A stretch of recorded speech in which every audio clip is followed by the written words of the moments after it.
আজকে হচ্ছে শবে কদর।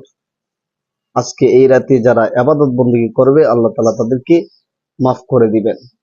এই রাতের নির্দিষ্ট কোনো রাকাত নামাজ নেই, আপনি যত ইচ্ছা অতই নফল নামাজ পড়তে পারেন, কোনো সমস্যা নেই। এটা হচ্ছে ইবাদতের রাত। আজকের রাতটা অনেক গুরুত্বপূর্ণ, এই জন্য আমরা আজকের রাতটা আল্লাহ তাআলার ইবাদত বন্দেগীতে কাটিয়ে দিব। আল্লাহ তাআলা আমাদেরকে তৌফিক দান করুন।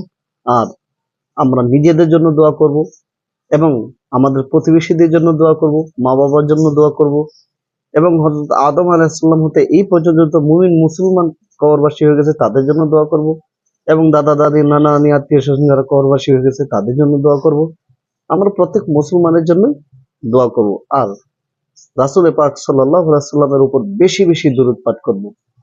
আল্লাহ তাআলা যেন আমাদের এই রাতটাকে ইবাদতের রাত হিসেবে কবুল করেন এবং এই রাতকে ওসিলা করে আমাদের জীবনের সকল গুনাহ মাফ করে দেন এবং নেক কাজ সামনে যেন বেশি বেশি করার তৌফিক দান করেন। এই সমস্ত আমরা দোয়া করব। আমাদের যত হাজত আছে তা আল্লাহর কাছে পেশ করব। আল্লাহ তাআলা যেন আমাদের সকল হাজত পূরণ করে দেন, সেই জন্য দোয়া করব। আল্লাহ তাআলা আমাকে এবং আপনাদের সবাইকে আজকের রাতের আমল করার তৌফিক দান করুন। আমিন। ওয়া আখিরু দাওয়ানা আলহামদুলিল্লাহি রাব্বিল আলামিন।